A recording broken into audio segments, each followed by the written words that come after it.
to Visible Found Paid, powered by the Cool Source, bringing you digital marketing, business development, and everything in between. Host Eric Woodson, agency CEO and serial entrepreneur, shares tips, tools, and more on how he took his business from a one-man startup to a multi-million-dollar agency and how to help you achieve the ultimate goal of getting visible, found, and paid. Hey, welcome to this week's episode where we're jumping into all things sales. Now, a lot of people start businesses and great ideas that may come from hobbies, passions, or a need that they had, right? Mm-hmm. But they don't think about how do I make money? And the bridge between the idea and the money is sales. And we go the friends and family route, and then you get mad because your mama and them not supporting because they don't understand it. They just know you went and started something, right? Or you heavily discounting. Or you're heavily your discounting, service. which Yes. still doesn't get you to all the money that you really Well, worth. let me, before I forget, one tip on that. Yeah. Even if you discount your business, show the full price on the invoice. Always. You have said that, and that has paid off tremendously. I took that tip too because that equates to value. You let them know, hey, you might go somewhere else, and this is what they're going to charge you. So this is what I'm really worth to you. Correct. I'm hooking you up, but so understand. Let the hookup be known. I got receipts. This is how much this is worth. So I always like to walk through the business process. This is what this is about at the Cool Source, where we're letting you behind the scenes a little bit. And I don't know if we per se came up with an agency model or if that's really the strategy you had in mind, Eric. But out of the gate, you're like, we don't have salespeople. We're the salespeople. Like, correct. Most agencies out there have a separate sales team that are like either in the field, right? Or they working the phone. Or they're working the phones. They're just cranking out those sales calls. Not so much how we're set up. We're a smaller operation, and you said from day one. No, and it didn't start like that. The sales started with you. Correct. Then we eventually got to where we are today. Yeah. I mean, but the sales, going back to the last episode, when I went away from, the whole RFP business and all of that and was on, doing the referrals, like doing really good work and getting referrals. When you have a referral, when they're coming to you, they're ready. Like when my phone rings, people are ready now. There's no convincing them. Mm-hmm. Oh, such and such, gave me a number. I need this, and that. Mm-hmm. Can you help me? Sure, I can help you. Mm-hmm. Let me get you. Nah, we good. Let's just go ahead. Right. Send me an invoice. Hot lead. So that's how, it's been for, 7 years. And it's still like that. Then, you guys talked me into running some ads and we talked you into that?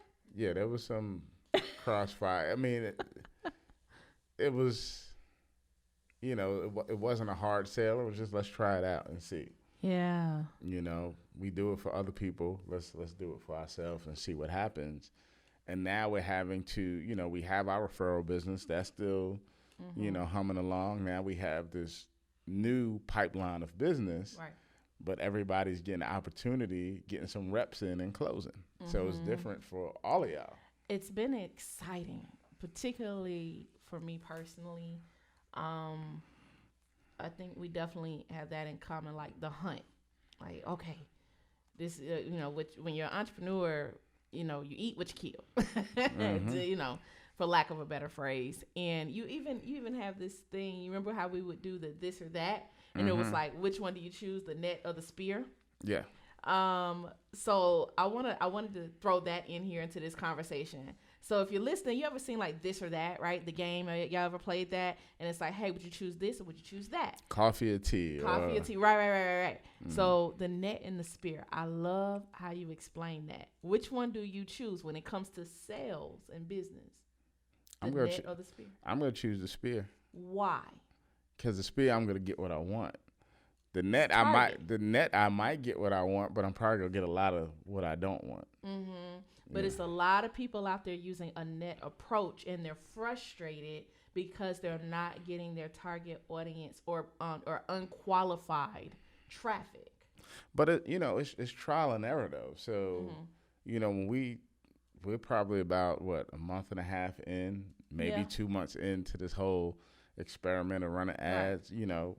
Spend a decent amount of money, and we're getting leads in.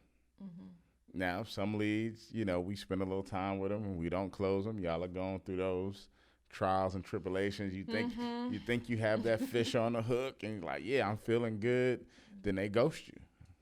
It happens. Or you do a proposal and it's like, okay, then they ghost you. You talked about that in the last episode, and that is another part of the growing pains of doing sales. That for me personally, I was coming to you like, Eric, like, you got to help me. I'm doing these calls. I'm taking the discoveries.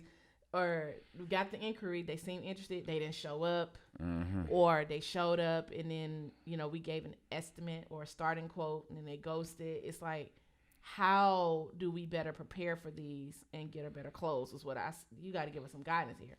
So tell us about your own strategies, because this is your passion, this is your thing, to get out there and to sell and to close the business. I mean, personally, like if you read any sales books, they're probably going to tell you to have multiple qualifiers in between the time you get on the phone with somebody to save yourself time. I'm kind of backwards. I want to get on the phone with you now. Let me spend 10 minutes on the phone with you. I don't view it as a waste of time. I could get what I need to get to in that 10 minutes. And then I feel like if you give me that, 8 out of 10 times, I'm going to close you. And that's kind of where, qualified. If you're qualified, but if I get, I could, via my email or whatever, I'll get enough information to realize that you're qualified. But I also understand closing, I might want to close you today, but I have a conversation and a month later you come back. I've heard so many times since we started doing this, it's like, yo, y'all pick up the phone. At least 5 people have told me that. Like, I called multiple agencies. I couldn't get anybody on the phone, or I had to schedule a call out for 2 weeks. Or y'all picked up the phone, and First responder wins. And you actually took time, to talk to me. You're not rushing me. And clearly, I know y'all busy, but I want to do business with somebody like that. That's an excellent point. Yes, I've heard that repeatedly. Like, wow, I didn't expect a phone call. And just to hear them out. And sometimes in the very beginning of the conversation, we don't just get right to the sales conversation. They're venting. They're like, and if you listening is the number one component of sales. If you listen hard enough, they're telling you everything you need to know to close the deal. They're telling you the problem, the pain point, the hiccups, what I did in the past. They're even telling you the other decision makers. Well, I talked to my boss, or I talked to my partner. So if you have to listen to those cues, absolutely, in that conversation. So you were talking about getting on the phone, just having that conversation and closing it.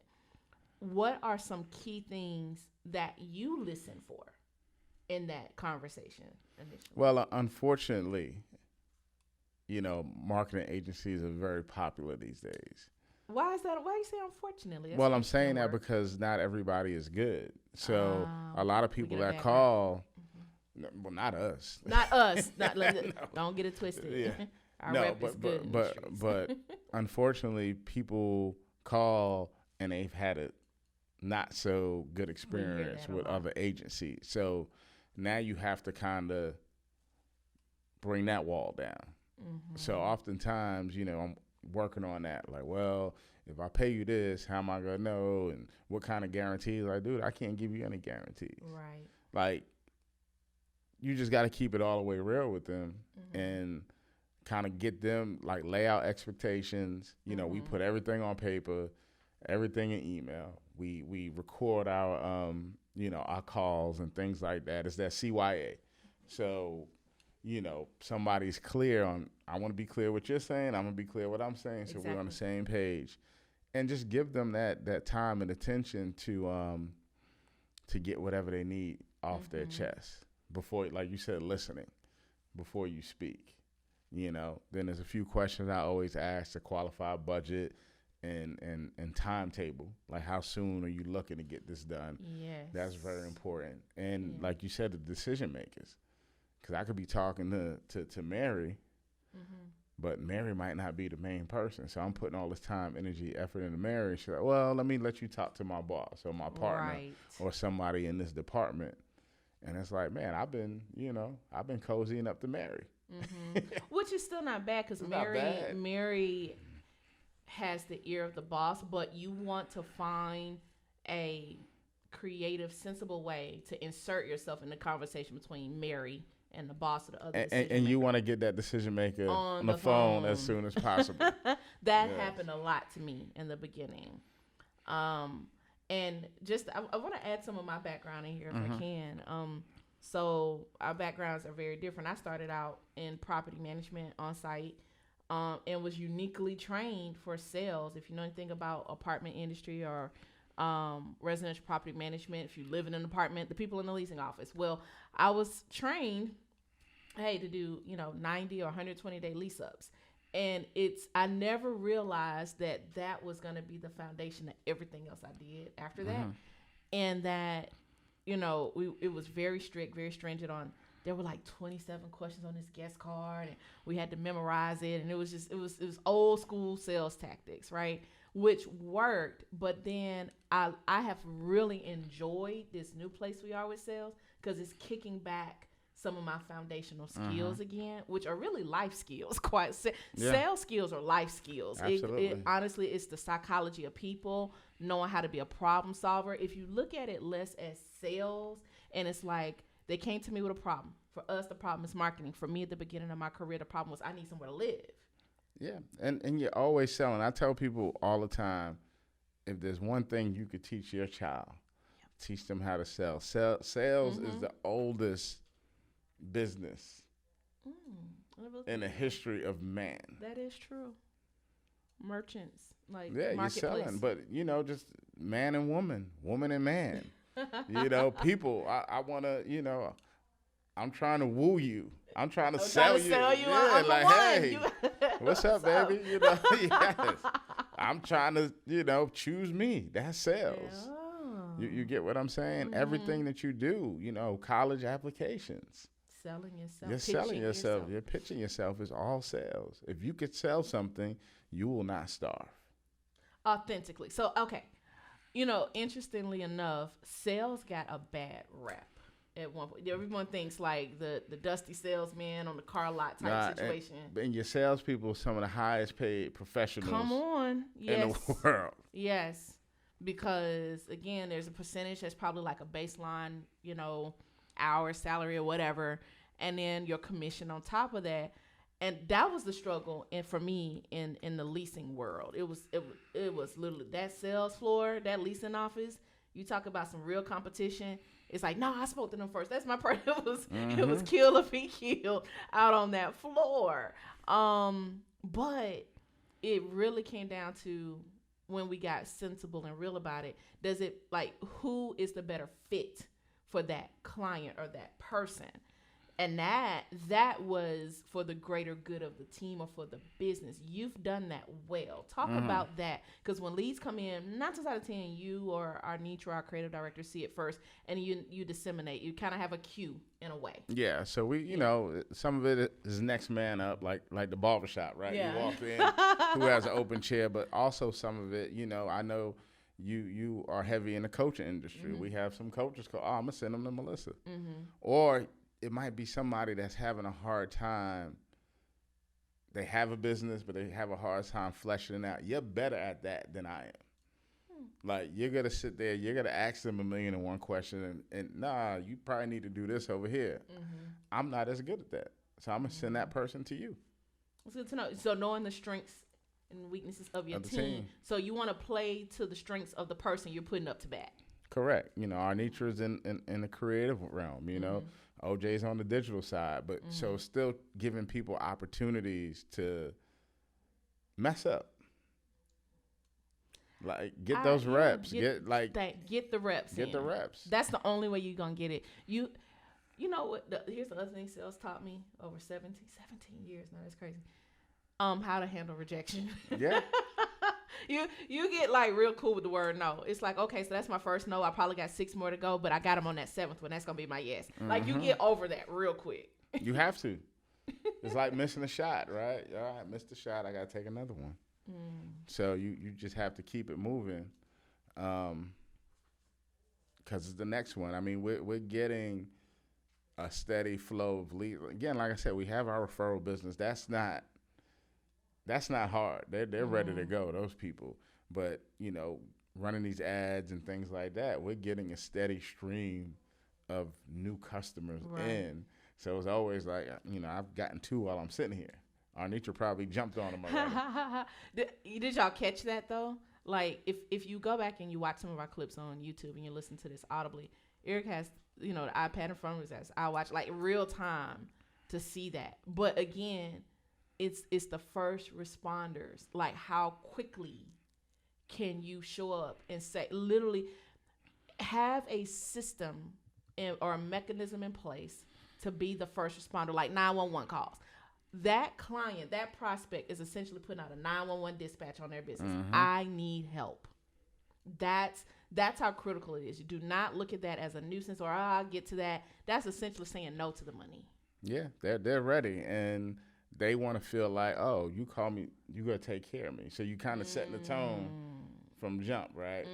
I'm going to be taken care of because I reached out to these people. Right. They either call me right back or they answer the phone or they follow up with my email immediately. Or, I'm looking at adding a chat feature to the website. So, we could live chat.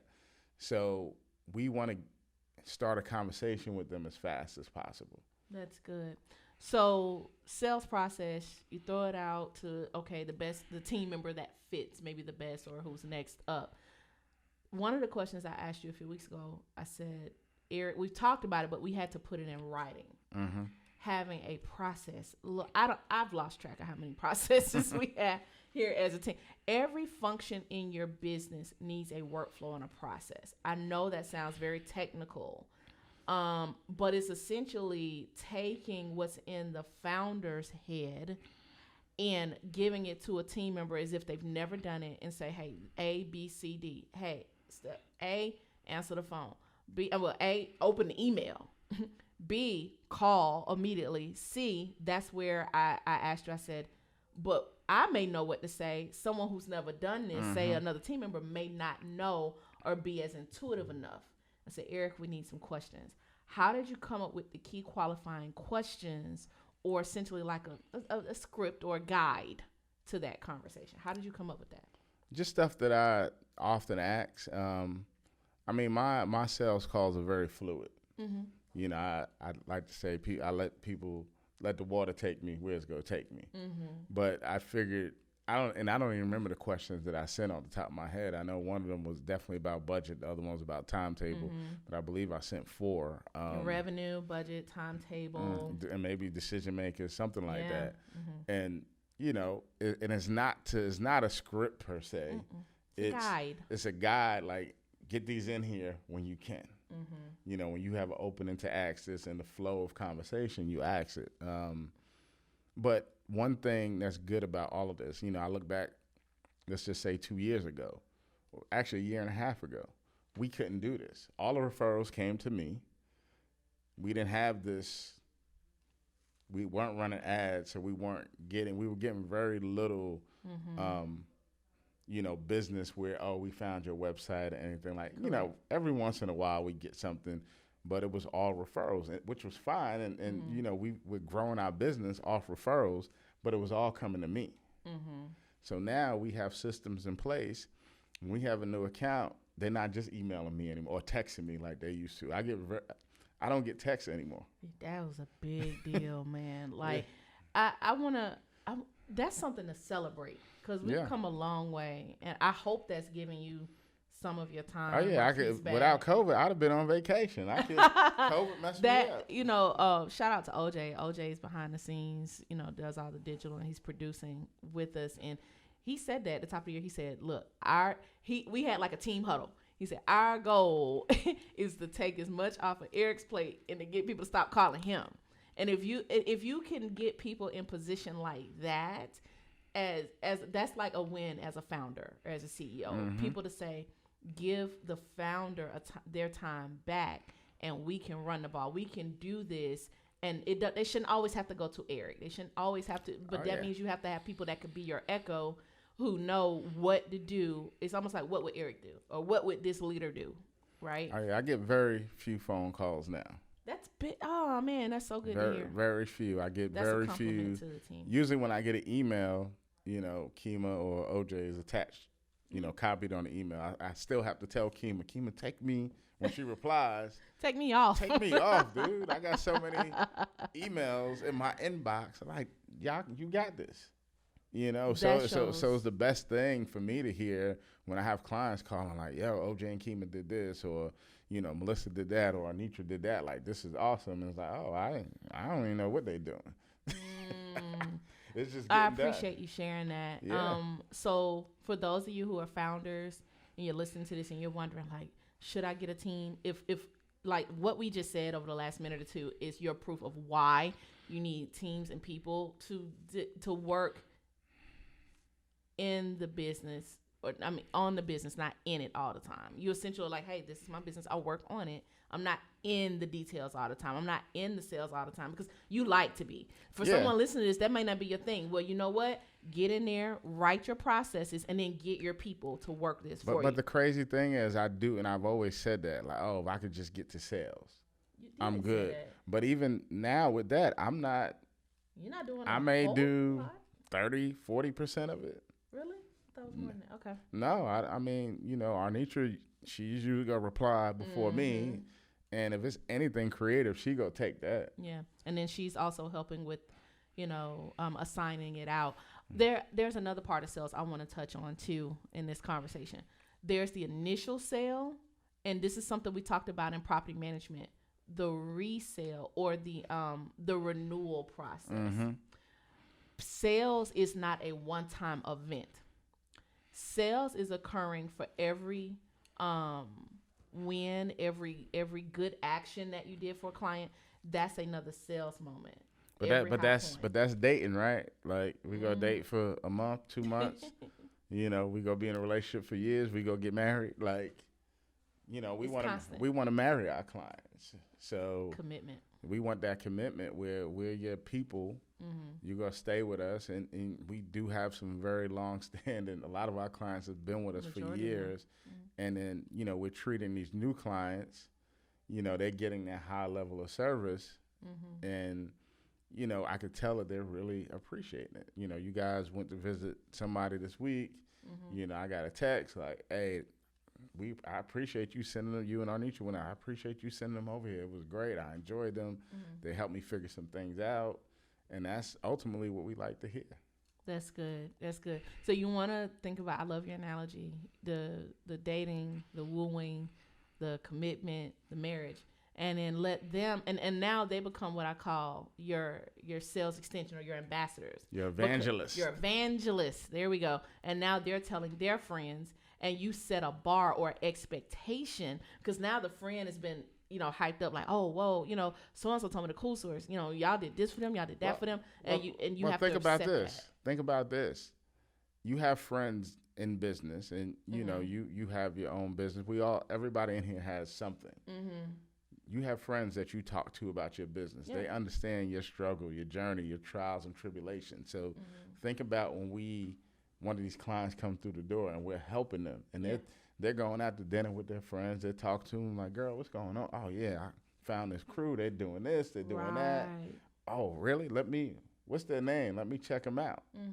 Because I need help with my stuff. Correct. So that's why I don't rush you guys.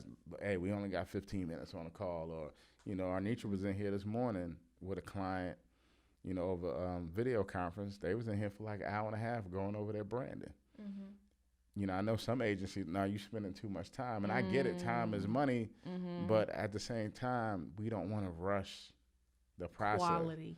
Yeah, because those same people, they're going to tell 5, 6, 10 other people. Mm-hmm. And even if they don't tell anybody, we know we took care of them. Exactly. I think sometimes that could be the danger of your model, like you're growing and scaling too fast. And you always say like, hey, I don't want to get to that place where it's like hundreds of people, and I don't like you got all these departments, or whatever. And there are some agencies that do that. That's your model, and you're cranking them out. It's like, hey, your calls have to be under X number of minutes, and we do this many a day. And I mean, I'm not knocking that model, but you have to know what works for your business. For us, the model has been quality over quantity. Not that, hey, yeah, we do have maybe a number in mind. We have numbers. I get it twisted. But we understand that the time is truly an investment into nurturing the relationship. Correct. Right? Let's talk sales cycle. This is my operational mind has been kicking in lately, right? I've been watching, not just from the sales calls I've taken, but from everybody. When you run a business, you're always thinking about the cost of time, and while we're touching on that, and how many touch points does it take on average to close a deal. It has been exceptionally hard to narrow that down here, because I think it really depends on. And when if you're really new to this, let me explain what I just said. So from the first point of contact when they reached out to you to the moment that you close the deal, meaning, hey, you got the contract and agreement and the first payment, your sales cycle. It's good to know that, so then you can kind of factor, hey, it's going to take 6 touch points. And that doesn't mean talking to them 6 times. That can mean email follow-up, sending them some blogs to educate them, sending them a video follow-up, just whatever to nurture that, right? That's helpful to know, to build into your process, and then telling your team how often you should follow up. Any insight on that in-between phase before you close? Well, it's I'll say this, and we haven't implemented it yet, but it's something that I'm working on. Okay. Automation. We use Salesforce. We probably only use about 8.2% that's a monster. of the tools of Salesforce, but we're paying the full price though. But that's but if you can automate some of it, and I had to go through this testing and figure out what can you automate. How is it going to work? And it's still going to take some more testing. But if you could automate some things, if you could automate certain follow-ups and touch points. But what I am seeing now, which was different, say last year before, COVID, people want to talk to somebody. People are missing that human interaction. So like, you want to come in, you want to get on a, you want to have a meeting to talk about, can I come in? Yeah, I'll be there tomorrow. It's like, yes, get me out the house. I want to see people. Yeah, I'm there. Like, we've had so many people come, like, I'm there. I got my vaccine, whatever. If you invite me, our conference room is big enough. I sit on one end, you sit on the other. And they just want to get out. And when we get you in the office, like, that's always a point. Like, you coming in, I think our success rate is 100%. Agreed.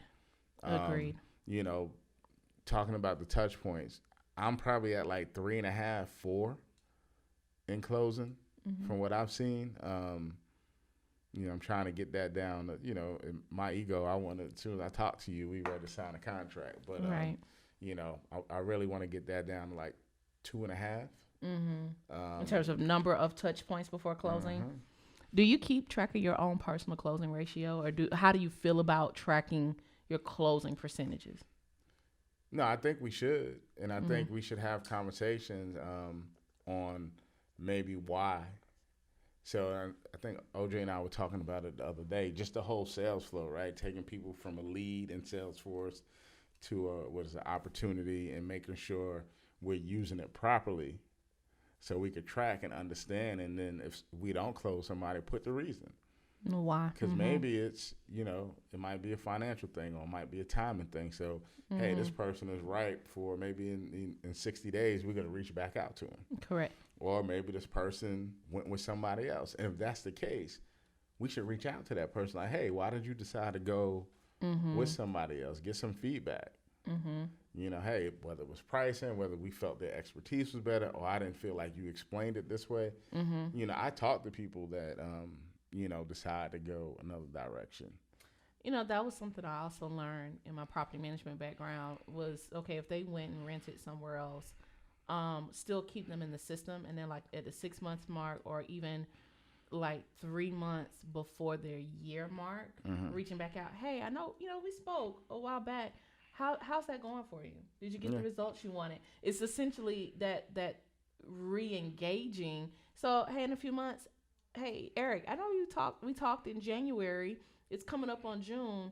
Are you getting the results that you needed back when we spoke? I'd love to revisit the conversation. Are you open to it? You just never know. Exactly. And, or, another tactic that, I won't say tactic, but just a skill I learned is, hey, I know you didn't go with us for this reason, but can you think of 2 or 3 other people who could benefit and they're ready for our services? Oh, yeah. Ask. All I can say is turn that no into 2 or 3 other yeses because they know other people. Just ask for it. But you have to get that, feedback on why something didn't work. That's the key. You have to ask. I felt like this other agency was better. Okay, why were they better equipped? Okay, cool. That's something. You know what? You're right. You are absolutely right. I'm going to go and I'm going to revamp and I'm going to change it. So I'm going to get better. A lot of people don't like that rejection. They don't like to get. Embrace it. It's good. That critique, but that critique is going to make you better. That's going to help you step your game up. And go back and even tell that person, thank you so much. Absolutely. You just helped make my business better, and I appreciate that. And if you ever need anything. And if you ever need anything, I'm here. That's how you win people over. That's real sales. So it's more than just that first touch point. Any final thoughts on sales or tips that we can share with our audience and capture in our show notes so they can put this stuff into play? I think we covered mostly everything that we do. I mean, like I said, look into the automation, look into your CRM, whether you use HubSpot and or Salesforce or something. What else. One. You need one today to keep track of all the stuff coming in. And if you have a team, if we didn't have that, and I'm sending Melissa leads, OJ, Arnitra, they're not here, or I'm out the office. We don't know what the hell is going on. Happened. I'm so glad you touched on that. So being able to look in there and say, okay, we're here. This is where we're at in this cycle. Oh, this one got a proposal, and upload as much information. Put in notes. I put in, this person likes, Snickers bars because they made a comp. Like, just so things I can remember because I might be able to use that exactly down the road. It's like, it's kind of coming from my background of sport, playing sports as a kid and all through high school. It's like a scouting report on a person. So you put as much detail because you never know. Like, man, I'm right there at close. You know what? I'm gonna send this joker a box of Snickers. And there you go. I'm going to Sam's Club. And like, how'd you know I like? Yeah, how'd you know I like Snickers? It's like, I saw it on camera. Communication is key. So that is a great wrap up point that you need that system, one, to track all those details that you just said, Eric, but that will remove the frustration from your client so they know that the team members are communicating with each other. So like if you talk to someone and you pass them off to me, always go back and read the notes and say, okay, where did they leave off? So you're not frustrating them because the world, the way people traditionally do sales and customer service, they're like, I got to repeat myself. There's a whole new person. I got to start over. Dude, I just told the other guy this. I like, okay, start. That is the fastest way to shut somebody down and to get them like being defensive as a customer. So use that tool, get the tools in place. And if you want to know more about some of the tools we're using, or insights on the tips and things that we shared today, check out our show notes.